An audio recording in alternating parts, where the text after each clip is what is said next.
Ce fut le 3 avril 1484, jour du baptême de Manisoyo, les représentants du roi Nzinga-Kuvu sur la côte atlantique congolaise. La cérémonie baptismale débuta par un grand feu sur la place centrale de Soyo.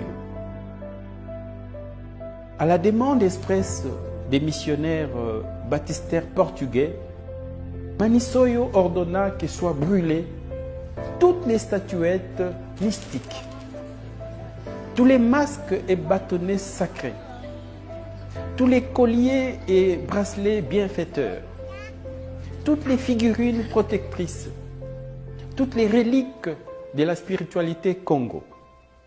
En un mot, au bûcher tous les saints frusquins qui symbolisaient l'ancestralité pluriséculaire Congo de l'Égypte pharaonique en Banzan Congo. Tout brûla.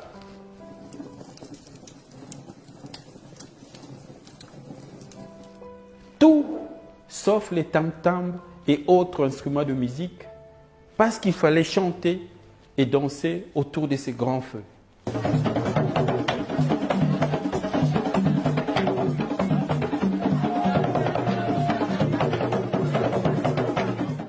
Ces jours-là, les conquistadors européens installèrent malicieusement la suprématie de leur civilisation dans tous les coins et recoins de nos consciences, après nous avoir suggéré l'incinération ontologique de notre civilisation.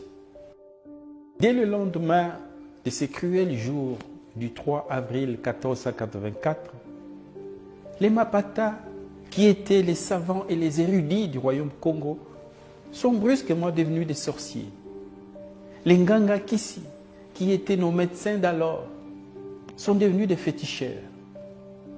Les Nganga Nzambe, les Fumumpezo, qui étaient prêtres, chefs spirituels et responsables du kaolin sacré, sont devenus, du jour au lendemain, des satanistes.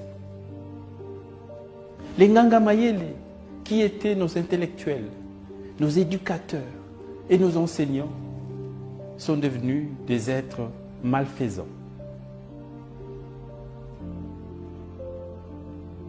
Ces bûchers, c'était donc la mise à feu de notre âme. C'était les brasiers de notre mémoire, la calcination de notre passé, la crémation de notre culture, l'ignition de notre histoire. Depuis ce fameux 3 avril 1484, nous avons cessé d'être les descendants d'Osiris, d'Isis et d'Amon-Ra. Nous avons cessé d'être la progéniture des Kam, des Couches, des Mizraïm, des Nimrod. Depuis ces jours-là, nous avons cessé d'être les légateurs d'Akhenaton, des Toutankhamon, des Narmer, des Ramsès, des Pianki, d'Imhotep, des Terranéter, d'Alara, des Cadmos, des Saint-Maurice, des Kankamoussa, des Taharga, et j'en passe, et des meilleurs.